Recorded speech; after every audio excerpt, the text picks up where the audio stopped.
여러분 안녕하십니까? 1월 3일 금요일 뉴스가 있는 저녁 문을 엽니다. 오늘 이란 혁명수비대 사령관이 미군의 정밀 타격으로 사망했다는 소식이 핫 이슈입니다. 세계 주식시장과 국제 유가가 흔들리고 있습니다. 그런데 미국과 이란이 무력으로 충돌할 경우 미국이나 이란에서 싸우는 게 아니라 이라크나 시리아에서 전투를 벌일 공산이 크다는 걸 눈여겨봐야겠습니다. 제3국에서 맞붙어 싸우면 일단 자기 나라가 망가지거나 침략자 소리 듣는 걸 피할 수 있고 어차피 그 지역은 다른 나라 무기들이 잔뜩 배치가 돼 있고 늘 분쟁이 있는 지역이니까 명분도 적당하게 마련됩니다. 왜 우리 땅의 사드 배치가 심각한 문제였는지 한반도의 비핵화나 항구적인 평화 정착이 왜 꼭 필요한지를 일깨우는 국제정세의 한 단면이라 하겠습니다. YTN 뉴스가 있는 저녁, 오늘 첫 소식은 추미애 법무장관 취임 소식입니다. 장관으로서의 업무를 시작한 추 장관은 검찰 개혁이 시대적 요구라며 검찰 안에서 변화와 개혁을 위한 목소리가 나와야 한다고 강조했습니다. 박석영 기자가 보도합니다. 추미애 신임 법무부 장관은 오선 국회의원의 관록을 보여주며 여유로운 표정으로 취임식에 임했습니다. 취임사에서 추 장관은 검찰 개혁이 시대적 요구라며 줄탁동실한 사자성어에 비유했습니다.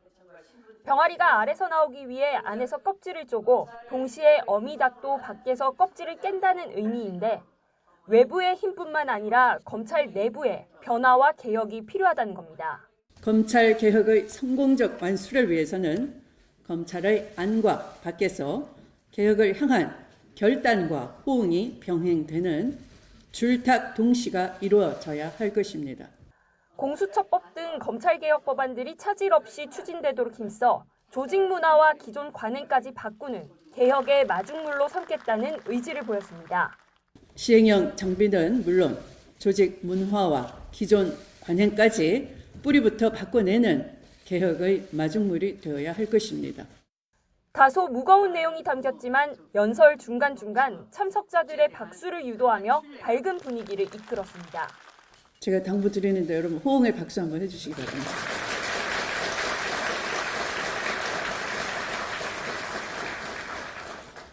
이 박수 소리는 다 녹취가 돼서 여러분 꼭 지키셔야 합니다. 김영대 서울고검장만 참석했던 전임 조국 전 장관 취임식과는 달리 강남일 대검차장과 한동훈 반부패 강력부장, 배성범 서울중앙지검장 등 주요 검찰 간부들이 참석해 추 장관 취임사를 지켜봤습니다.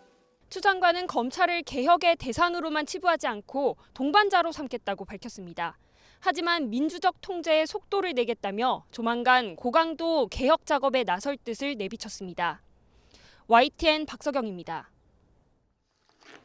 보신 것처럼 추미애 법무부 장관은 고강도 검찰 개혁을 예고하면서 실추된 법무부의 위상을 높이겠다고 밝혔습니다. 또 이 작업에 속도를 내겠다고 강조한 만큼 이르면 다음 주 검찰 고위 간부 인사로 개혁 작업에 첫 발을 뗄 거라는 관측입니다.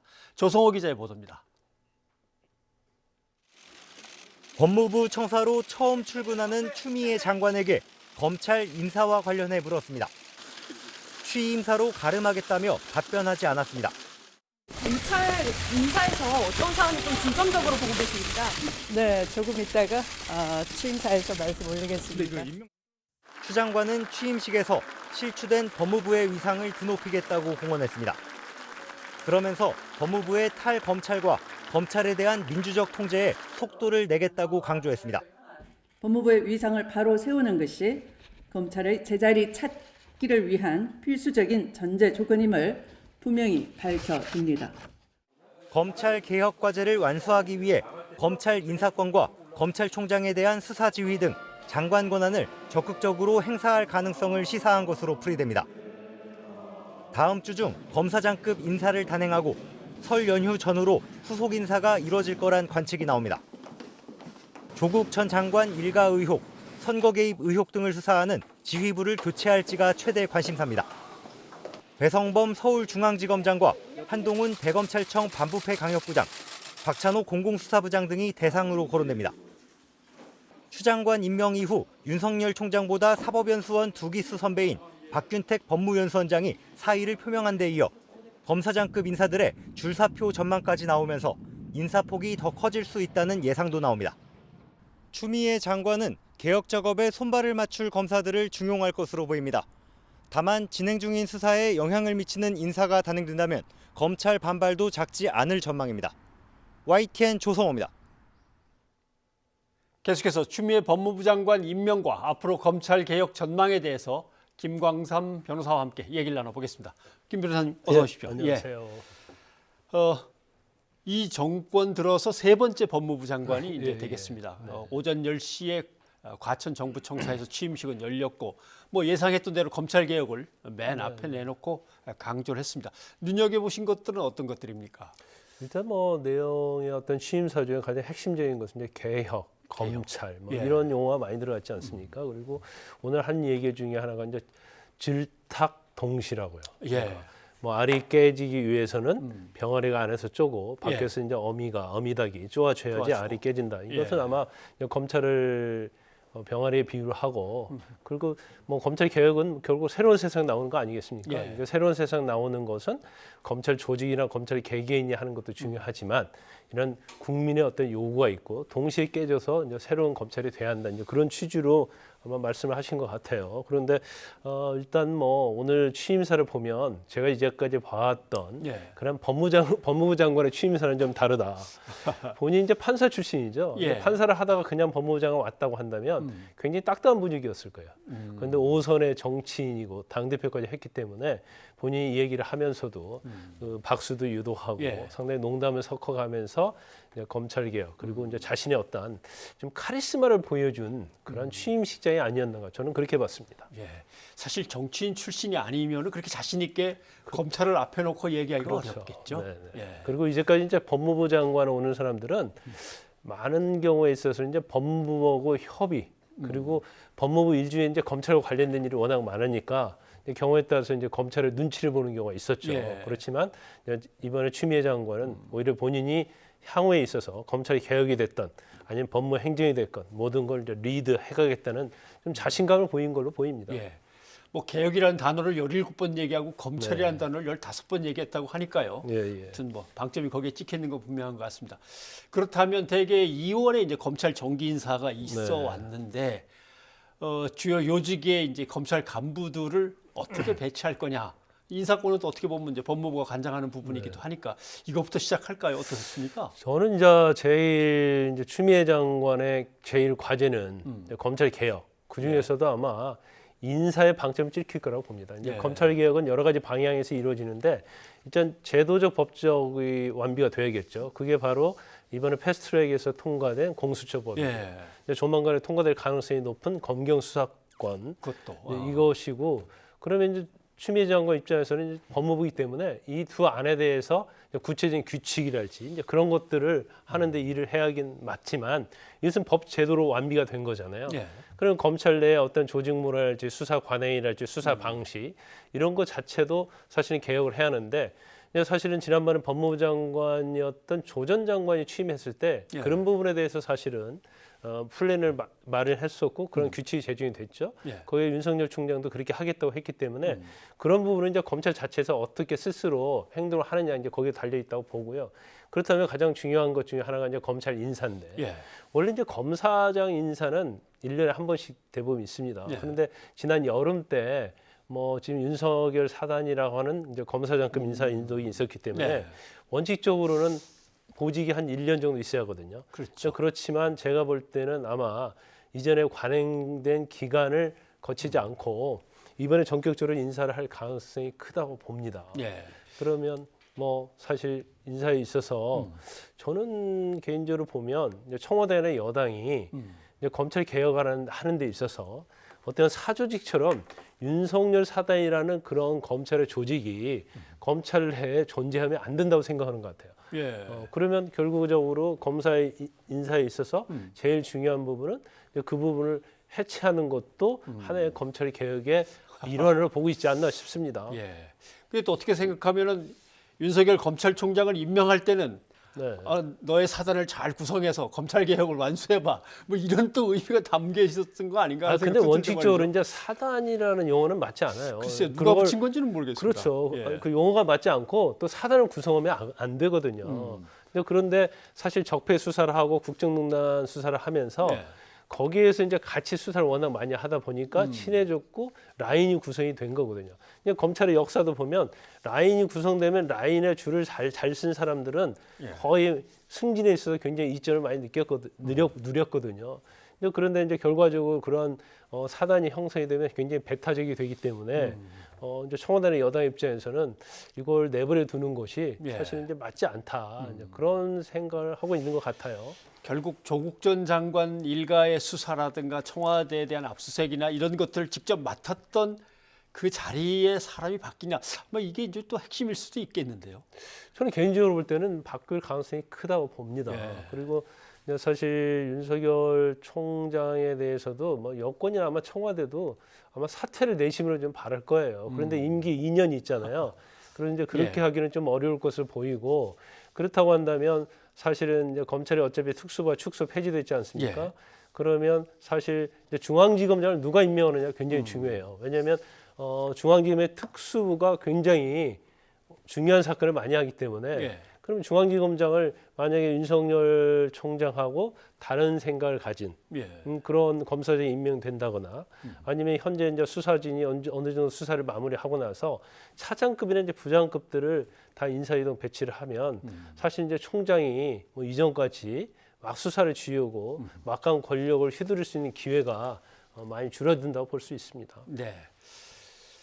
그런 점에서 검찰 개혁을 하게 된 이제 주무부처로서의 법무부 장관, 네. 검찰의 어떤 그 여망을 등에 업고 있는 검찰총장, 이제 두 사람이 뭔가 만나서 허심탄회하게 이야기할 수 있을까 이런 문제가 있었는데 신년회 때는 뭐 워낙 우르르 모여 있으니까 뭐 인사만 잠깐 했을 것이고 국립현충원에 참배 갔을 때는 뭐 시간이 달라서 못 맞췄다 하고 그다음에 법무장관 취임식에는 뭐 검찰총장이야 어떻게 원래 보면 안 오죠, 예, 관례적으로. 원래 관례상 안 가는 거니까 안 네. 갔다고 치고 따로 만날까요? 비공식 어떤 뭐 의사소통이 좀 있어야 될 거 아니겠습니까? 제가 볼 때 이제 추미애 장관의 스타일 예. 그런 거 볼 때는 물론 개인적으로 만날 수 있겠죠. 그런데 인사와 관련해서 크게 협의를 하지는 않을 것 같아요. 아하. 그리고 또 사실 법 규정에도 의견을 듣도록 되어 있거든요. 그런데 예. 이제까지 관행적으로 항상 법무부에는 검찰 인사를 담당하는 검찰국이 있어요. 그렇죠. 근데 검찰 검찰국장하고 사실은 검찰총장 그렇게 해서 협의를 하고 인사를 해왔거든요. 근데 이번 인사는 좀 그렇게 되지는 않을 것 같아요. 법대로 할 가능성이 크고 의견은 들을 수 있지만 과연 그 의견을 어느 정도에 반영할 것인지 그건 결과적으로 이제 추 장관의 몫이다 이렇게 그렇죠. 봅니다. 이제 검찰국장이 검찰 인사와 검찰 예산 담당이니까 네. 검찰총장하고 협의해서 끝나면 장관한테 갔다가 이렇게 협의가 끝났습니다. 이렇게 보고하고 이제 도장 찍었을 텐데 이번에 뭔가 달라질 건가? 또 수술하는 얘기를 갖다 갑자기 추미애 장관이 예로 드니까 야 진짜 나를 가나 하는 생각도 들긴 들더라고요. 수술하려면 여러 번 찌르지 않고 한 번에 쫙 그건 이렇게. 굉장히 이제 은유적인 표현이지만 제가 볼 때는 뭐 검찰의 직격탄은 날렸다고 봐요. 그러니까 직격탄도 사실 이제 조 전 장관에 대한 수사, 예. 하명 수사랄지 유재수 전 부시장 감찰 무마 중단과 관련된 예. 그러한 수사에 대해서 뭐 칼을 여러 번 쓰고 뭐 명의는 한 번에 다 환부를 도려내는데 그 말 자체는 너무 검찰이 뭐 일종의 너무 나대는 게 아니냐. 그러면 사실 적시적소에서 한 방에 해야 하는데 계속적으로 수사를 진행을 하면서 어떤 피로감을 주고 있고 저것은 검찰로서 맞지 않다. 검찰이 일종의 무수불의 칼을 휘두르고 있다. 그런 비유적 표현이 아닌가 싶습니다. 예. 알겠습니다. 그런데 이제 묘한 일이 벌어졌습니다. 추미애 장관이 당 대표 시절에 비서실에 실장 밑에 부실장 하던 사람이 바로 또 이때 검찰에 불려가서 조사를 받았습니다. 물론 참고인 조사긴 합니다만은 뭐 청와대 사람과 그 지금 문제가 되고 있는 울산시 시장으로 출마해서 시장이 된 사람들의 그 캠프를 갖다 연결시켜준 혐의라고 얘기를 하는데 말이죠. 너무 공교롭게 같은 시점이어서. 근데 저는 이제 시점이 의도적으로 추 장관이 취임한 시점을 택했다고 보지는 않아요. 네. 왜냐하면 지금 추 장관이 취임을 하면서 이제 검사 인사 등이 좀 빨라지고 있거든요. 예. 그리고 저 내용 자체가 이미 검찰에서 확보한 자료에 있었고, 그다음에 자유한국당의 곽상도 의원이 예.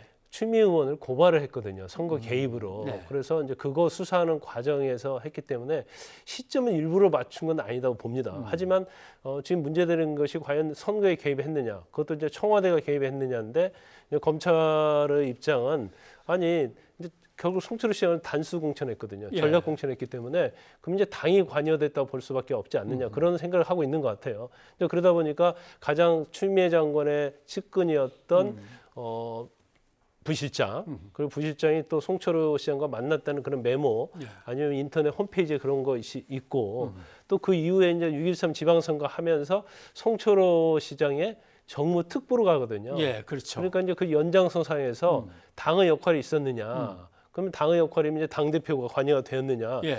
그 부분에 대해서는 또 고발이 되어 있기 때문에 조사를 하지 않을 수 없다고 보는데 저는 개인적으로 볼 때는 지난번 조 전 장관 조사하듯이 추미애 장관을 조사하기는 어렵다고 봐요. 아, 어려워 보십니까? 네, 저는 볼 때는 이제 서면 조사 정도. 아니 물론 예. 뭐 수사를 하는데 너무 명확한 증거가 나타난다고 하면 사실은 소환 조사할 수 있겠죠.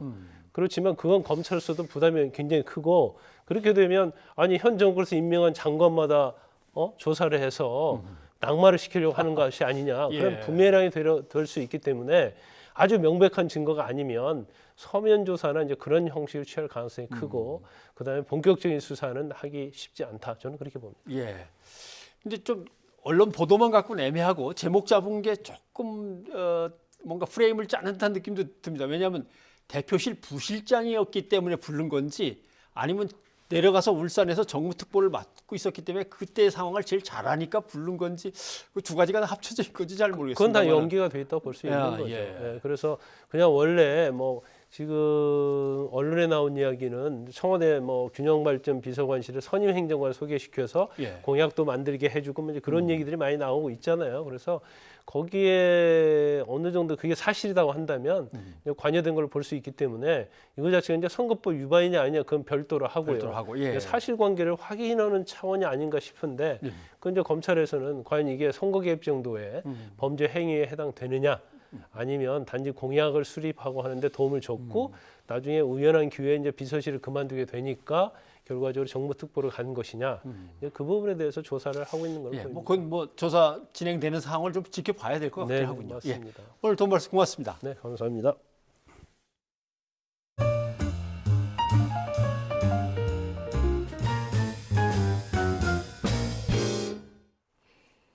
검찰의 패스트트랙 수사 결과를 두고 여야 대치가 더 가팔라지고 있는 가운데 더불어민주당은 자유한국당에 대해 추가 고발을 검토하고 나섰습니다. 한국당은 추미애 신임 법무부 장관 때리기로 맞불을 놨는데요. 국회에서 하면 될 일을 또 법정으로 넘길 처지에 놓였습니다. 최기성 기자입니다. 지난달 10일 4+1 협의체의 예산안 수정안이 국회 본회의를 통과할 때부터 패스트트랙 법안인 선거법과 공수처법 표결 당시에도 한국당 의원들은 거세게 반발했습니다. 문희상 국회의장이 질서 유치권까지 발동했지만 의장석을 점거하고 유탄 저지에 나서며 물리적 충돌이 빚어졌습니다.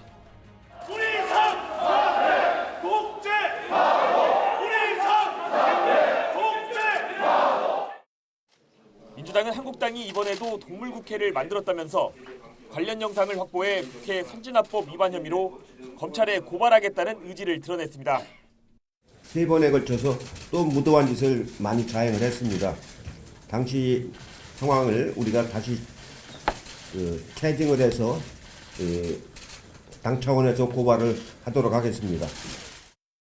의원 등 35명에게 기소 유예 처분이 내려진 패스트트랙 수사 결과도 인정할 수 없다며 헌법 소원으로 대응하겠다고 밝혔습니다. 재판에 넘기는 걸 유예하는 기소 유예가 아니라 무혐의를 입증해 아예 넘기지 않는 불기소로 바꾸겠다는 취지입니다. 혐의는 있으나 기소하기까지 뭐하다 이런 건데 그래서 기소 유예가 아니라 뭐 무혐의의 불기소라든지 이런 식으로 좀 바꾸려면 헌법 소원을 제기해야 됩니다.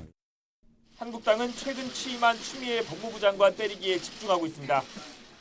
지난 2018년 지방선거 당시 민주당 대표였던 추미애 장관이 울산시장 선거 개입 의혹에 연관된 게 아니냐며 화력을 쏟아붓고 있는 겁니다.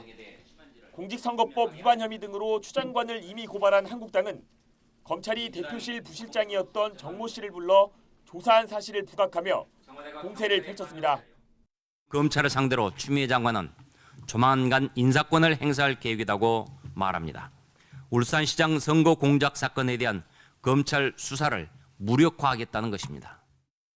국회 바깥에서도 집회를 열고 정부 여당이 추진하는 공수처 설치 등 검찰 개혁 방향은 잘못됐다고 목소리를 높였습니다. 검찰도 있고 경찰도 있죠. 근데 왜 이거 더 만들었을까요? 딴 생각이 있어서 만든 거죠. 다 사건 중단시키겠죠. 다 갖고 와라. 중단시키겠죠. 결국 서로 약한 고리를 겨냥해 부정적 이슈를 띄우려는 시도로 풀이됩니다. 선거운동이 본격화하면 고소고발 난타전은 더 격해질 거로 예상되는데 집안 싸움을 정치력으로 풀지 못했다는 비판을 피하기는 어려워 보입니다. YTN 최기성입니다. 패스트트랙 충돌 사건으로 기소된 국회의원들의 재판이 곧 시작될 것으로 보입니다. 검찰은 4월 총선을 고려해 기소를 서둘렀다고 밝혔지만 총선 전 재판 결과가 나오기는 현실적으로 어려워 보입니다. 송재인 기자입니다. 패스트트랙 충돌 사건을 넘겨받은 법원이 정식 재판 준비에 착수했습니다. 서울 남부지방법원은 자유한국당 의원들이 회의 개최를 방해한 것과 더불어민주당 의원들이 한국당 당직자를 폭행한 사건을 각각 재판부에 배당했습니다. 하지만 총선이 치러지는 오는 4월 15일 전에 1심 재판 결과가 나오는 것도 힘들 것으로 보입니다. 정식 재판에 넘겨진 당대표와 여야 의원 등 18명은 모두 불구속 상태인 만큼 날짜 조율 등 절차를 신속하게 진행하긴 어렵습니다. 쉽지 않을 것 같습니다. 왜냐하면 불구속 기소 상태이기 때문에 구속 기소됐다라고 한다면 신속한 재판도 예정해 볼 만하지만 당시 회의장과 의원실에 있던 관계자는 상당수인데 이들이 법정에 증인으로 선다면 일정이 길어질 수밖에 없습니다. 무엇보다 국회 선진화법 위반 혐의로 현역 의원이 기소된 적이 없던 만큼 첫 판례를 낼 재판부도 성급하게 결론을 내진 않을 가능성이 큽니다. 의원들 입장에서는 총선 전에 최종 선고까지 나오기를 원하겠지만 지금 상황에서는 대법원 선고는커녕 1심 선고도 불가능하다는 분석입니다.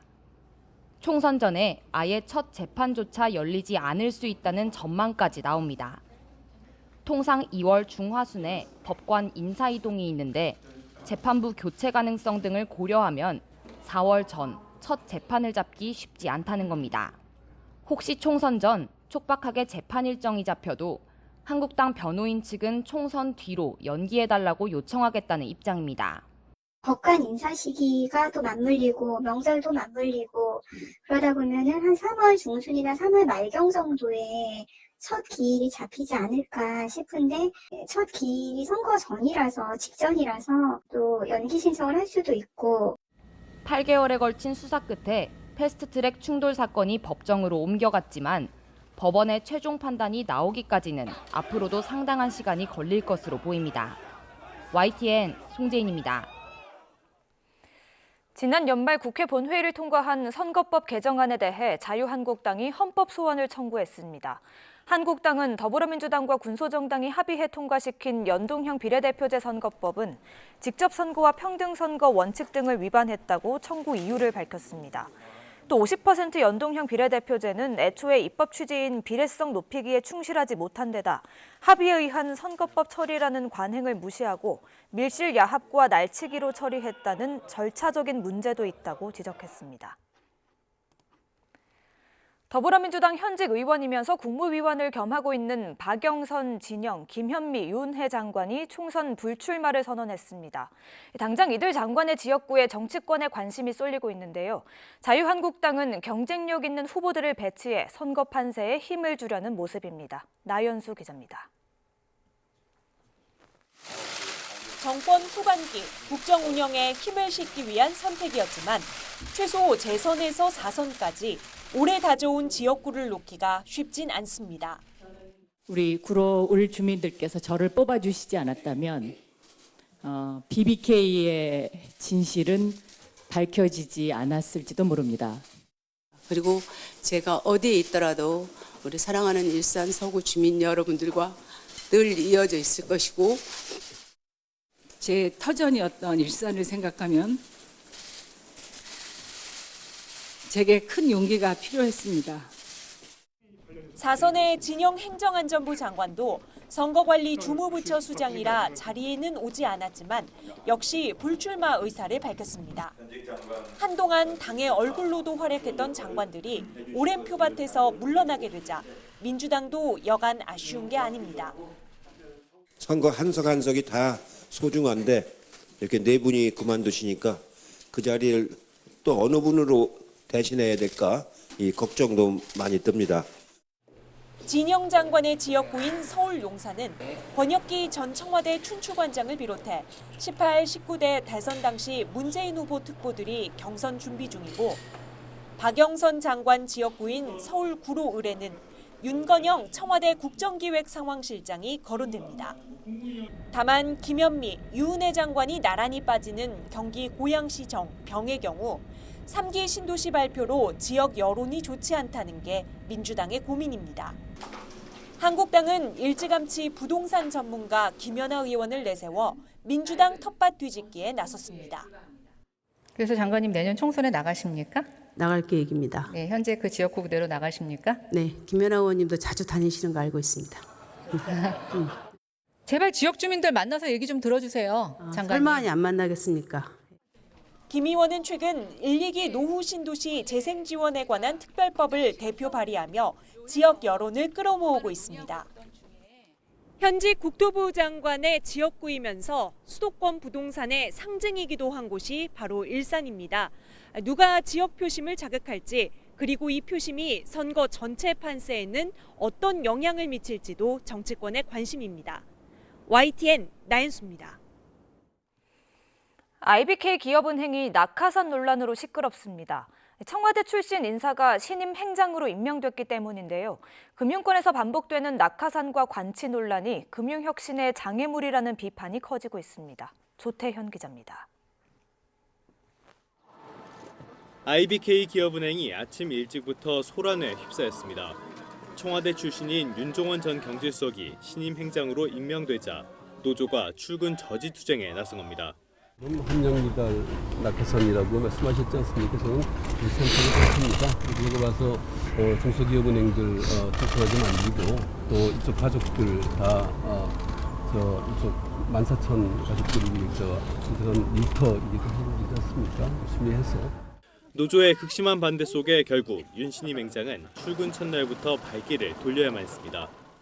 기업은행장은 청와대가 임명하지만 지난 2010년 윤용로 행장이 퇴임한 뒤 세 차례 연속 내부 승진이 이루어져 국책은행에 좋은 전통을 만들어간다는 평가를 받아왔습니다.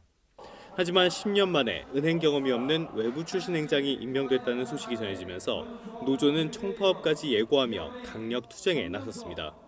박근혜, 이명박 정부에도 없었던 낙하산 인사를 느닷없이 본인들이 정권을 잡고 나서 기업은행에 내리겠다는 겁니다. 이거와 관련된 어떠한 설명도 없습니다. 이런 상황에서 저희가 이 낙하산 인사를 인정할 수 없다. 그것은 당연한 것이라고 생각을 하고요. 낙하산 인사에 대한 비판의 목소리는 법률권 안에서도 제기됩니다. 결국 또 관치금융이다. 촛불정부에서도 낙하산 적폐는 사라지지 않는다는 금융 노동자들의 좌절감과 비판에 정부가 책임 있게 답해야 할 것입니다.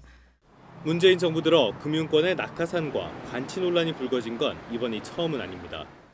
금융 전문가가 아닌 청와대 출신이 민간 금융기업에 취업한 일이 반복된 가운데 금융지주 회장과 은행장 선임 과정에서도 금융당국의 입김은 끊임없이 이어졌습니다. 문재인 정부 출범 뒤 정부와 금융당국은 연일 혁신금융을 강조하고 있습니다.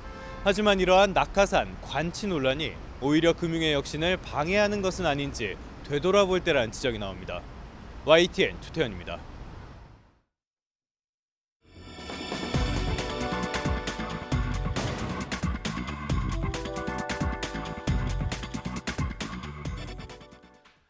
브리핑 있는 저녁입니다. 중요한 사건 사고 소식을 이연아 기자와 함께 알아보겠습니다. 어서 오십시오. 안녕하십니까? 예.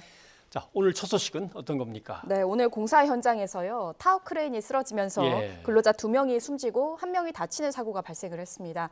사고 발생 지점은 인천시 연수구의 송도국제도시 쪽 신축 공사장이었습니다.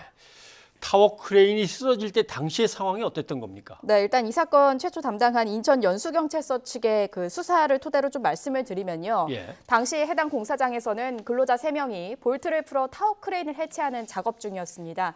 총 30m 높이 타워 크레인을 해체하던 중에 24m 높이쯤에서 쓰러지면서 이 크레인 위에 있던 근로자 3명이 모두 추락을 한 겁니다. 이 중에서 좀 자세히 살펴보면요. 58살 A씨는 현장에서 숨졌고요. 예. 34살 C씨는 왼팔을 다쳐서 인근 병원으로 옮겨졌습니다. 하지만 50살 B씨는요. 지하로 추락을 해서 공사장 잔해물에 매몰이 됐고 구조 작업 끝에 숨진 채 발견이 됐습니다. 예. 보통 이 타워 크레인은 좀 쉽게 설명을 드리면은 고층 빌딩을 건설할 때 필요한 공사 장비인데요. 보통 이제 설치와 해체만을 담당하는 업체가 따로 있습니다. 네. 그래서 이게 이제 원청 회사에 재하청과 재하청을 주면서 이런 계약 형태로 맺어지고요. 그리고 정해진 기간 내에 작업을 완료하는 시스템으로 진행이 됩니다. 네. 3명 중에 2명이 안타깝게도 네. 숨지시고 네. 1명은 그래도 부상하고 생존을 했는데 예. 이제 그럼 경찰서는 어떻게 진행을 해야 됩니까? 일단 신고를 받고 출동한 인천 그 연수경찰서가 최초 현장 조사를 마친 후에요. 예. 사건을 인천지방경찰청 광역수사대에 넘겨서 수사를 이어갈 예정입니다. 이 3명의 사상자가 발생한 이번 사고에서는 이 타워 크레인이 갑자기 쓰러진 원인을 찾는 것이 이제 수사의 핵심이 되겠는데요. 예. 사실 과거에도 이제 반복되는 이 잦은 공사 현장 사고 때문에 현재는 이 CCTV 설치가 의무화가 됐는데요. 이번 사고 현장 역시 CCTV가 있습니다. 따라서 이 광수대 측은 CCTV 영상을 우선 확보해서요. 사고 당시 상황을 자세히 분석할 예정입니다. 현재 이 타워 크레인 부품 결함 그리고 뭐 장비 노후화 정해진 하중 초과 등 다양한 원인이 전문가들과 또 현장 수사팀 쪽에서 제기되고 있는 상황인데요. 하지만 이 부분은 상당히 좀 민감한 부분일 수 있습니다. 예, 공사 현장 특성상 이제 원청 회사가 하청과 재하청을 끊임없이 주기 때문에 전도 원인 규명이 중요하고 거기에 따라서 이제 그 책임을 물기 때문에 경찰의 정확한 수사가 필요한 부분이고요. 이어서 이제 경찰은 목격자 중심으로 해서 정확한 그 사고 경위를 추가로 조사하고 있습니다. 또 동시에 공사장 관계자 등을 대상으로 해서 안전 수칙을 잘 지켰는지도 확인할 예정입니다. 네. 다음 소식은 어떤 겁니까? 네. 다음 소식은요. 이 자신의 친아들을 살해한 비정한 그 아버지가 경찰에 긴급 체포된 소식입니다. 네. 네.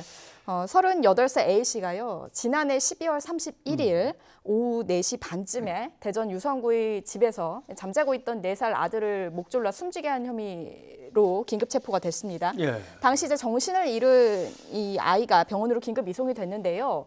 결국 하루 뒤인 지난 1일 숨졌습니다. 숨지고 말았군요. 네. 뭐 끔찍한 사건입니다만 그렇습니다. 대체 이건 또 왜 그런 겁니까? 현재까지 이 피의자 A씨가 경찰 조사에서 진술한 내용을 바탕으로 좀 말씀드리면요. 생활고가 좀 유력한 원인으로 꼽힙니다. 예. A씨가 경찰 조사에서 경제적 어려움을 비롯한 여러 가지 힘든 일 때문에 아들과 함께 극단적 선택을 하려 했다는 취지의 진술을 했습니다. 또 범행 현장에서는요. 뭐 생활고 등을 토로하며 자녀와 극단적 선택을 할 것을 암시하는 메모도 발견이 됐는데요. 취재 결과 이 A씨는 일정한 직업 없이 일용직 근로자로 일을 하고 있었고요. 아내와 이혼 후에 6살 그리고 4살 아들 2명을 혼자서 키우고 있었습니다. 네. 사건 당일 또 A씨는 소주를 마시고 취한 상태에서 범행을 저지른 것으로 확인이 됐습니다. 네. 아무튼 뭔가를 암시하는 것들이 있었다. 또 본인의 진술도 있고 한데 네. 술 취한 상태였다. 네. 이건 진술이 정말 얼마나 진실성이 있는지는 또 확인을 해봐야겠는데 예. 경찰 수사는 어떻게 진행이 됩니까? 일단 A씨를 상대로 해서 범행 동기 그리고 자세한 사건 경위에 대해서 조사를 하고 있습니다. A씨가 또 새롭게 나온 사실 중에서는 2005년부터 우울증 치료약을 복용한 것으로 네. 밝혀졌는데요. 현재까지 수사를 하는 경찰은 이 A씨가 범행 당시 술에 취한 점 등을 근거로 했을 때 우발적 범행 가능성에 무게를 두고 수사를 이어가고 있습니다. 또 동시에 평소 자녀에 대한 학대가 있었는지에 대해서도 추가 조사를 벌이고 있습니다. 네. 예, 이현아 기자 수고하셨습니다. 감사합니다. 문재인 대통령은 새해 첫 현장 일정으로 자동차 수출 전용 부두를 찾았습니다. 문 대통령은 우리의 친환경차 수출은 세계 최고의 기술과 상생으로 이룬 성과라고 평가했습니다. 그러면서 2030년 세계 4대 수출 강국으로 도약하기 위한 새로운 10년을 시작한다며 혁신 성장에 속도를 내겠다고 강조했습니다. 김영수 기자의 보도입니다. 깃발을 꽂아주십시오. 새해 첫 현장 일정으로 평택 당진항을 찾은 문재인 대통령. 올해 처음 수출하는 전기차에 깃발을 꽂은 뒤 조수석에 타고 자동차 운반선에 올랐습니다. 여기가 이렇게 활발하게 가동되는 것이 한국 자동차 산업을 살리는 길이기도 하고 또 수주 강국으로 가는 길이기도 하고 그렇습니다. 전기차와 수소 트럭 등 친환경차 2,400여 대가 자동차 종주국 독일 등 유럽 시장으로 수출됐습니다.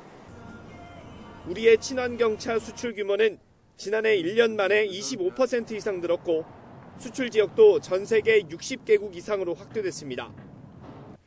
문 대통령은 세계 최고의 기술로 이룬 성과라면서 상생의 힘이 컸다고 평가했습니다. 중소기업과 대기업이 협력하면서 세계 최고의 친환경차 생산국이 될 수 있었습니다.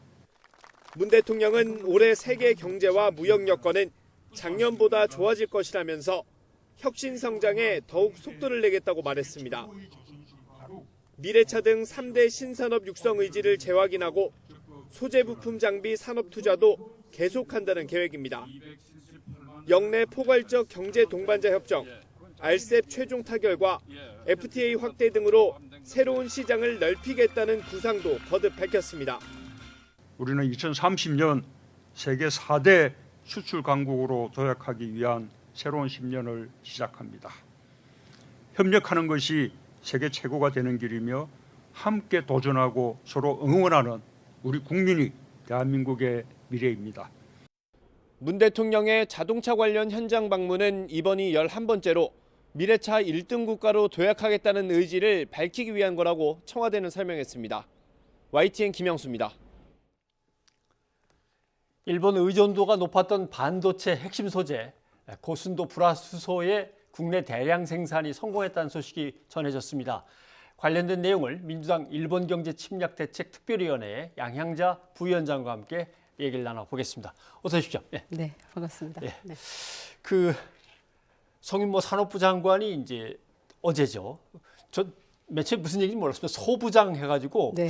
소부장이 도대체 무슨 뜻이겠는데 소재 부품 장비 관련해서 소재를 생산하는 한 기업의 공주 공장을 이제 방문을 했고 그거에 맞춰서 산업부에서는 일본의 수출 규제를 이제 넘어서는 우리의 어떤 성과를 이제 발표한 것이 지금 잠깐 앞에서 얘기한 그 문제입니다. 고순도 불화수소의 대량 생산 능력을 드디어 우리가 확보했다 이렇게 발표가 됐는데 좀 전체적인 얼개부터 설명을 좀 해주십시오. 네, 이번에 그 국내 기업이 발표한 그 고순도 불산의 순도가 99.99999해서 12.9의 순도, 순도를 확보한 불산액을. 이게 좀 뭐 문외한이니까 어쩔 수 없습니다. 9가 12개 들어간다는 뜻입니까? 그렇죠. 99.9에서. 그래서 불순물 비중이 100억 분의 1. 100억 분의 1. 100억 분의 1, 100억 개 중에 하나가 있다고 보시면 됩니다. 그런데 이제 12.9이니까 1조, 그러니까 1조 분의 하나, 1조 분의 1 수준이라고 보시면 됩니다. 초고순도라고 보시면 되고요. 네, 일반적으로 12.9이 아닌 10.9 이상은 일본에서만 생산이 가능하다라고 알려져 있습니다. 그런데 이번에 우리 기업이 순도 12.9의 불산액을 대량 생산 가능했다라는 발표를 했었고 또 불산액에 대한 발표를 해서 불산액에 대한 국내 공급 안정성을 확보했다라고 보여집니다. 또한 이제 기업과 정부가 협력하에 이루어낸 첫 번째 국내 자립화의 성과라고 보여집니다. 네. 이 순진한 질문입니다만 99.999 이렇게 나가다가 99.9999에서 9가 몇 개 더해지면은 하나 더해질 때마다 가격이 올라가는 겁니까? 비쌉니까? 물론 가격도 상당히 올라가지만 실제로 그 대량 생산에서 수율을 결정합니다. 예를 들면 12인치 웨이퍼에 1000개의 반도체가 들어있으면 거기서 12.9는 90%의 수율을 그러니까 900개의 수율을 확보를 했다면 만약에 11.9이다 그러면 800개 정도로 10% 정도 다운된다고 보시면 됩니다. 그래서 우리가 고순도의 불산액이 필요한 것이고 그것이 또한 반도체의 가격으로 이어지기 때문에 반도체 경쟁력으로 또 이어집니다. 뭐 아무튼 문외한의 설명이 맞는지는 모르겠습니다만 이렇게 하면서 반도체 회로를 새기거나 끝나고 나면 나머지는 지워버리거나 하는 작업에서 그 표면을 깨끗하게 하는 그 용도로 쓰이는 걸 말하는 건가요? 네, 우리 그 HF라고 얘기하는 우리 이제 에칭가스가 이 반도체 제조 공정에서 식각, 그러니까 식각하고 또 식각 후에 세정하는 그 공정에 대량으로 들어갑니다. 알겠습니다. 그러면 이것은 우리 이제 뭐 예를 들면 삼성전자나 SK 하이닉스에서 메모리 반도체를 생산할 때 바로 이제 투입해서 사용할 수 있는 정도의 수준이고 그런 물량이 어느 정도 확보가 된 겁니까? 스펙으로 볼 때 12-9이라고 하면 고순도의 불산액이기 때문에 일단 투입은 가능하다고 보여집니다. 다만 이제 대량 생산에 적합한지 테스트가 필요하고요.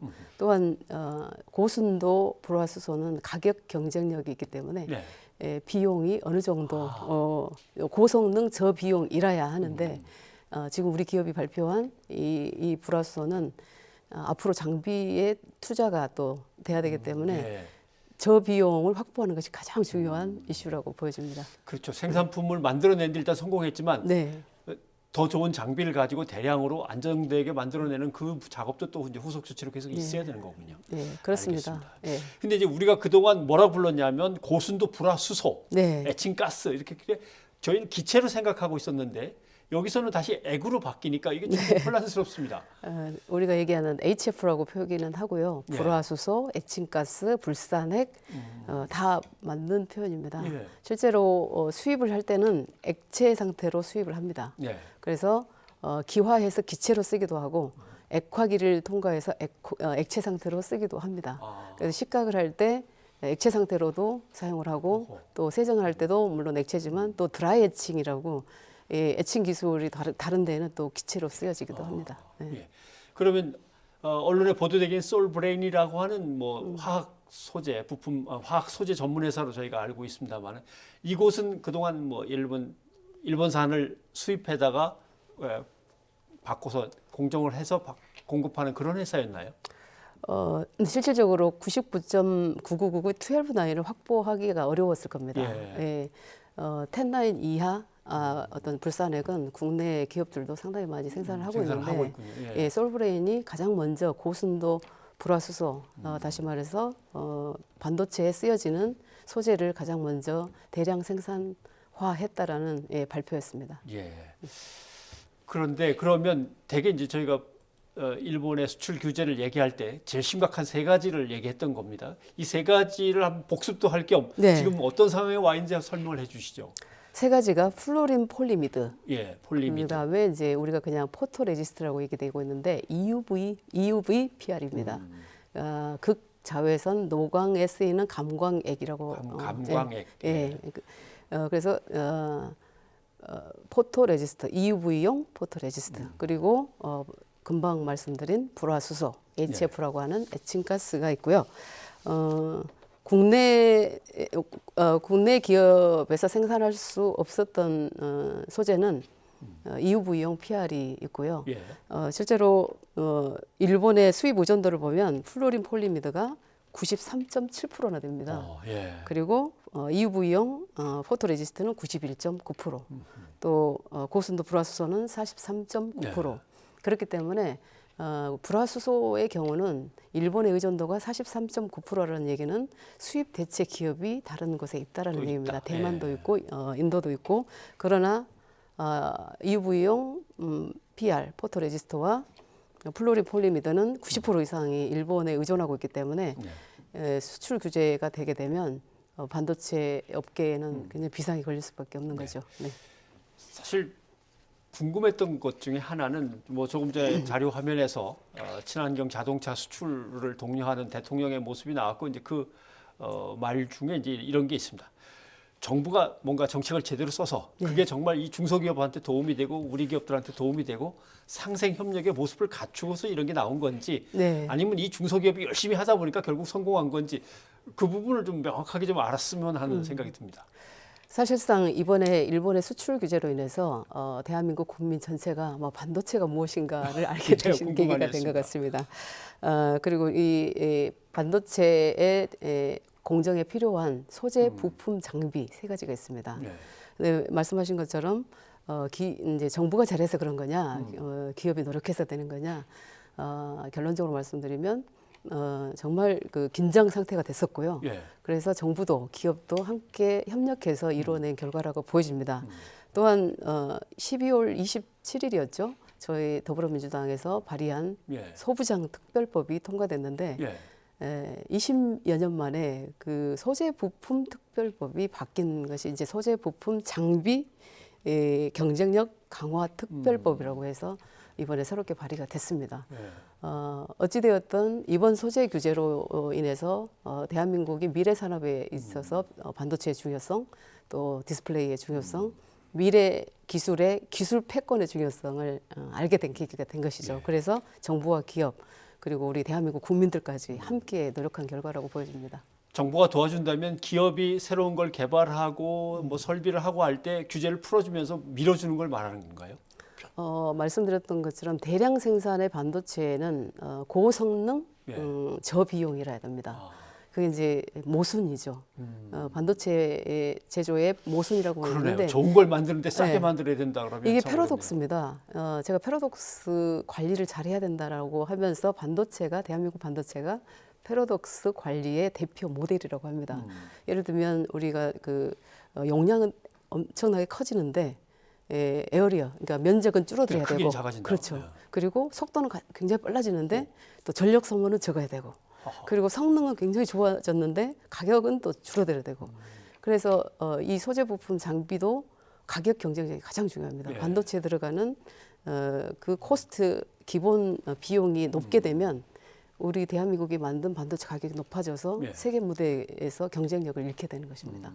그래서 정부도 또 기업도 함께 노력해서 저 비용의 소재 부품 장비를 만드는 것이 가장 큰 과제라고 보여집니다. 아무튼 뭐 장기적으로도 정부가 해줄 수 있는 건 계속 해주면서 이제 지원을 해야 되는 거군요. 더 중요한 것은 이 과학기술 분야에 특히 반도체, 인공지능, AR, VR, 자율주행 자동차 이런 분야에서 일할 수 있는 과학기술 인재 육성이 가장 중요합니다.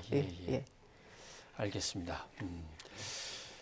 그동안 뭐 많은 노력들을 해오셨는데 일본이 다시 화이트리스트에 우리를 갖다 복귀시키고 수출 규제를 갖다 푼다고 하더라도 이런 노력들은 뭐 거침없이 계속 밀고 나가야 되는 거겠죠? 네, 맞습니다. 현재 세 가지 소재 부품 장비에 있어 반도체 소재, 디스플레이 소재에만 수출 규제를 하고 있으나 일본이 앞으로 향후 어떤 문제로, 어떤 규제로 다시 또 대한민국의 미래 기술을 옥죄일 수 있을지 모르는 상황이고요. 여전히 세 가지의 소재 규제를 받고 있으나 해결해 나가고 있다고 하지만 불확실성은 여전히 남아 있습니다. 그래서 기업들도 지속적으로 긴장 상태에 있고 정부도 최대한 노력을 해야 되겠다라는 그런 상황에 있습니다. 사실 그동안 우리 국민들은 반도체는 우리가 잘 만드는구나 라고만 생각을 했는데 반도체에 그렇게 많은 소재들이 여기저기서 뭐 품질이 높은 것들을 어떻게든 확보를 해서 수입해 들여와서 만든다.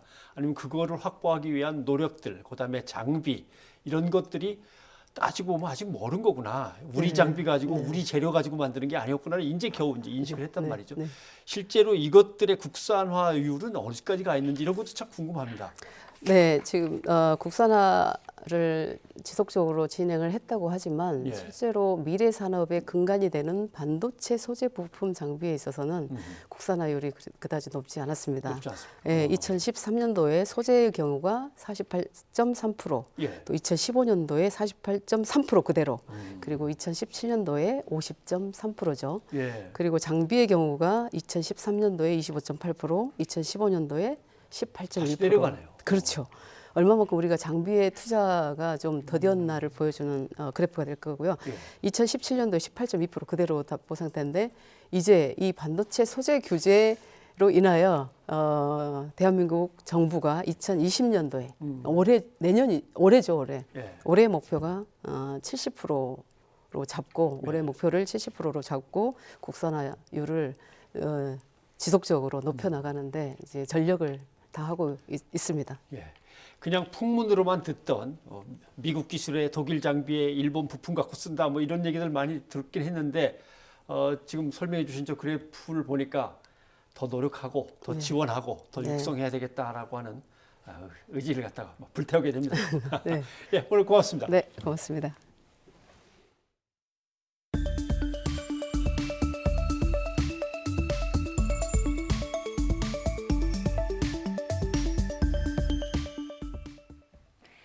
북한이 백마를 타고 백두산에 간 김정은 위원장의 모습을 영상으로 공개했습니다. 이 영상에서 백두혈통을 강조하더라고요. 역시 백두혈통을 또 강조하는군요. 앞서 노동당 전원회의 결과 보고에서 정면 돌파라는 키워드를 강조했는데 미국과의 협상 장기전에 대비해서 정통성을 내세우면서 내부 결속 다지기에 들어간 걸로 보입니다. 황혜경 기자가 보도합니다. 백두산의 설경 아래로 백마를 탄 김정은 위원장이 정상을 향해 달립니다. 올해는 신년사도 건너뛴 북한이 새해 벽두부터 방영한 새 기록 영화의 첫 장면입니다. 김정은 위원장이 말을 타고 달리는 모습으로 시작해 같은 장면으로 끝나는 이 영상은 시종일관 백두혈통을 강조하고 있습니다. 세대가 열백번 바뀌고 만난 시련이 겹사여도 우리가 대를 이어 고수하고 받들어야 할 것은 오직 백두의 혈통뿐이거니. 영상은 특히 내가 과업을 다하지 못하면 아들이 하고 아들이 못하면 손자가 대를 이어 한다는 김일성 주석의 생전 발언까지 이용하며 지금의 위기를 풀 사람도 역시 김정은 위원장이라는 선전을 60분 동안이나 이어나갔습니다. 주민들에 대한 사상교육의 강화, 그 과정에서 당정군의 주요 인사들에 대해서도 강력한 사상 통일 정책을 취하면서 김정은 위원장 체제에 대한 충성을 강조하는 그런 방향으로 나아갈 것으로 보입니다.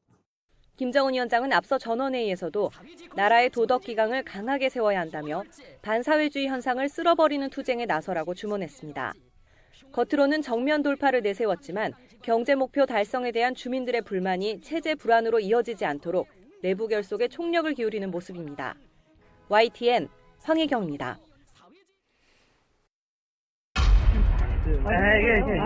이렇게 하면은 불리하다니 불리합니다. 더 불려요? 일어나요. 다리 들으죠 그냥. 다리 힘이 풀리셨대. 어떡해요. 수가 많죠. 키우지 마요. 가서 부르세요. 불리하다니 불리합니다. 더 불려요. 왜 내가 잠수를 있어? 아까 말씀드렸잖아요. 재물 손괴 현행범으로 체포한다고. 변호사 선임하실 수 있어요. 변호사 부르세요. 아이고 불러줘. 가서 부른다니까요. 가서.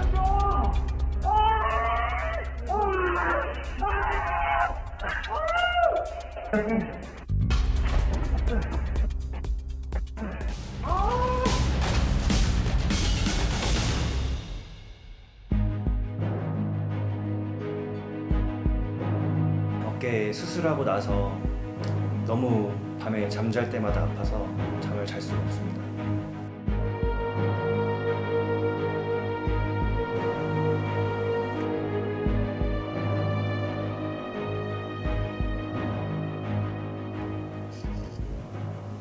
안녕하세요. 안녕하세요. 죄송합니다.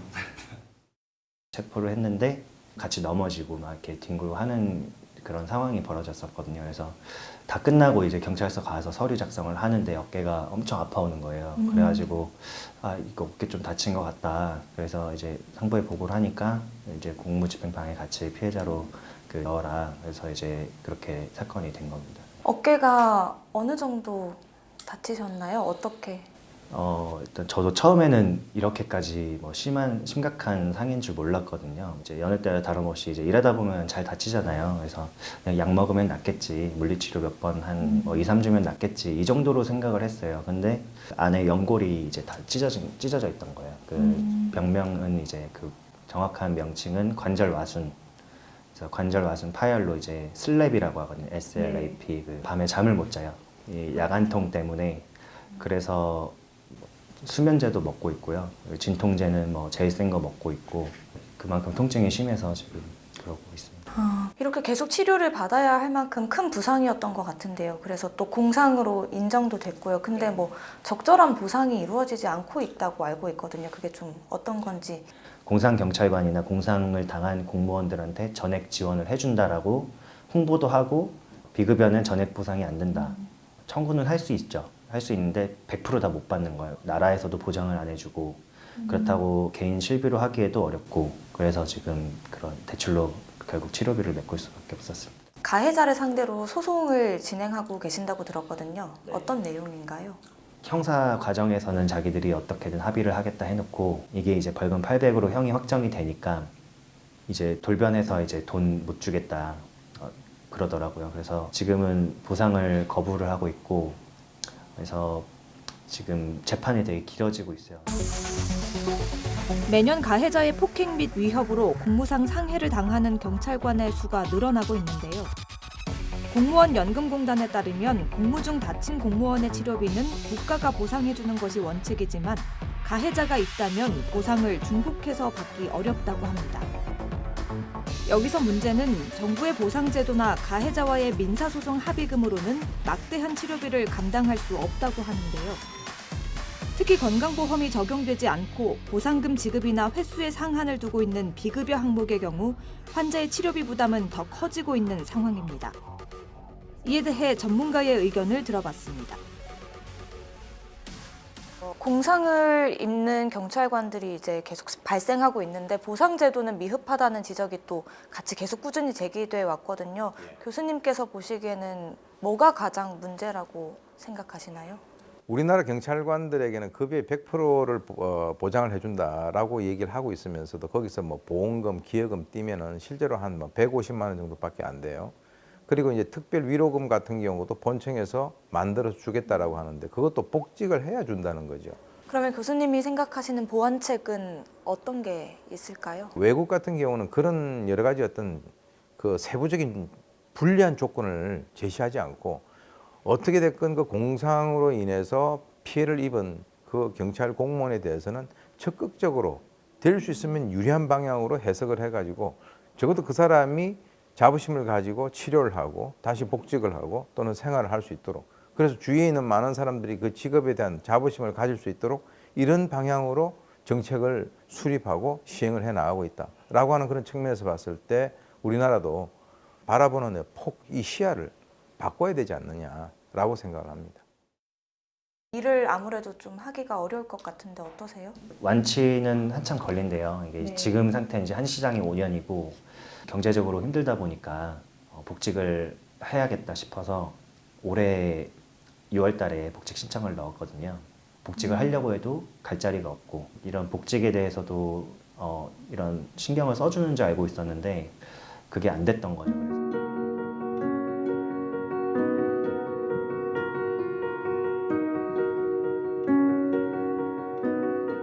국민을 위해서 내 몸 바쳐서 일했는데 그 믿음의 대가가 이런 것일 줄은 몰랐습니다.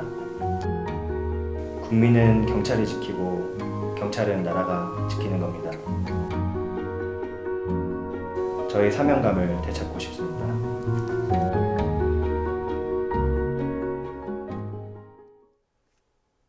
예, 저의 사명감을 되찾고 싶습니다. 계속 네. 국가와 국민을 위해서 열심히 하고 싶은데 그 사명감을 되살려달라는 얘기인데, 지금 최 경장 말고 경찰관, 소방관 또 현장에서 일하는 공무원들 엄청나게 많은 분들이 저런 공상을 입고도 제대로 보상을 못 받고 있다는 거 아니에요? 네, 맞습니다. 예. 특히 최 경장의 안타까운 소식을 들은 동료 경찰관들이 힘을 모아 모금을 또 했는데요. 예. 최 경장의 치료비를 감당하기에는 좀 턱없이 부족했다고 합니다. 앞서 보셨듯이 공상으로 인정을 받았지만요. 재활치료에 필요한 비급여 항목은 20%만 보상을 받을 수가 있습니다. 그래서 어쩔 수 없이 대출을 받게 됐고요. 현재 빚이 5천만 원에 달한다고 합니다. 아까 교수님 지적대로 비겁한 변명에 불과합니다. 사실 프랑스 같은 경우 사건, 사고가 벌어지면 그 다친 사람들이나 다친 공무원의 가족들의 묵을 숙소, 여관비, 호텔비, 그다음에 교통비, 생활비가 먼저 나와요. 네. 그래야지 돌봐줄 수 있으니까. 뭐 얼마든지 할 수 있는 거죠. 다 따지면은 이 치료는 우리가 보상해 줘야 된다. 다 구분할 수도 있고, 또 뭐 먼저 국가 예산으로 다 한 다음에 구상권을 가지고 가해자한테 나중에 다 차압을 하든지 해서 받아낼 수도 있고, 여러 가지 다 있는데, 아무튼 관련된 법이 이미 제정이 되고 개정이 됐지만 법률 제정 이후에도 보상의 범위, 재해 인정 기준 뭐 이런 것 때문에 모호하다고 해서 잘 안 되고 있는데 네, 논란만 맞습니다. 계속되는 거죠. 최지연 경장의 일을 계기로 해서 다시 한번 공상 경찰관, 소방관 모든 공직자들에게 실질적인 도움이 제대로 전달될 수 있도록 방법을 좀 짜내고 현실에 맞게 기준을 조정하고 제도를 재정비할 필요가 있어 보입니다. 네, 이어서 다음 소식 알아보겠습니다. 역시 겨울 한파가 주춤하니까 다시 미세먼지가 기승을 부리고 있죠. 네, 맞습니다. 주말에는 더 나쁠 것으로 예상이 되는데요. 올해 들어 처음으로 미세먼지 비상 저감 조치가 발령됐습니다. 김진도 기자입니다. 안개와 스모그가 뒤섞인 회색 장막이 시야를 답답하게 만듭니다. 공중에서 보면 파란 하늘 아래 도심을 감싼 먼지층이 뚜렷하게 구분됩니다. 한파가 주춤하자 미세먼지의 공습이 시작된 겁니다. 수도권에는 올해 첫 고농도 미세먼지 예비 저감 조치가, 내륙 일부에는 초미세먼지 특보가 내려졌습니다. 주말에는 상황이 더 악화할 것으로 보입니다.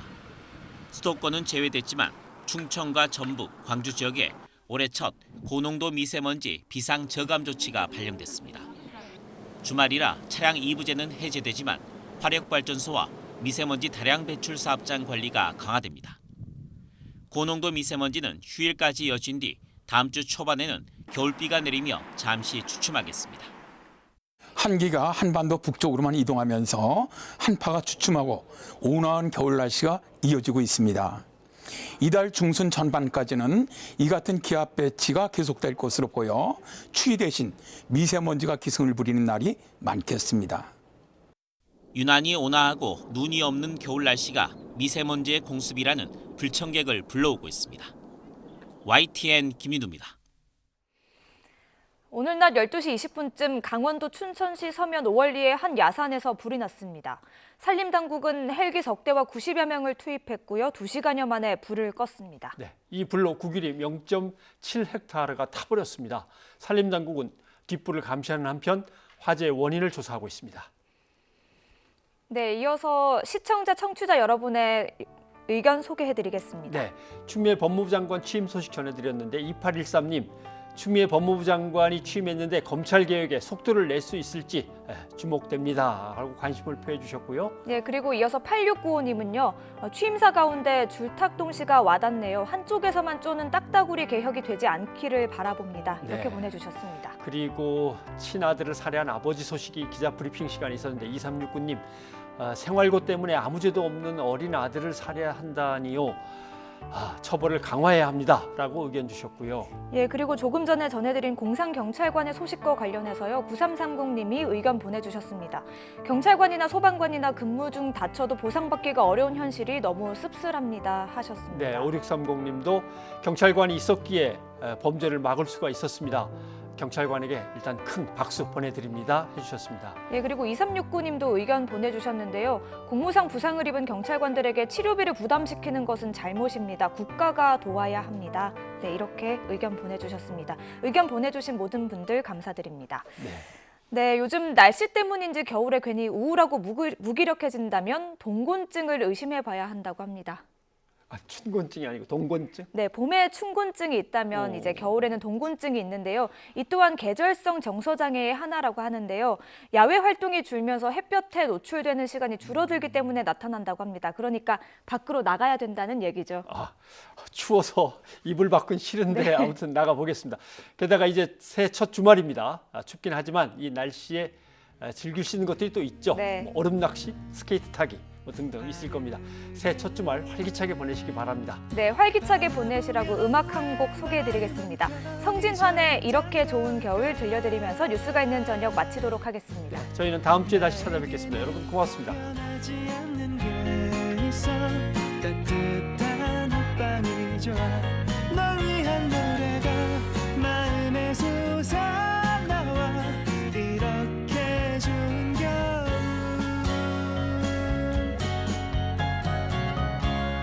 우리 앞에 놓여진 이 길을 걸어가 보자 그리고 힘이 빠지면 잠시 쉬어가 보자 내일도 모레도 알 수가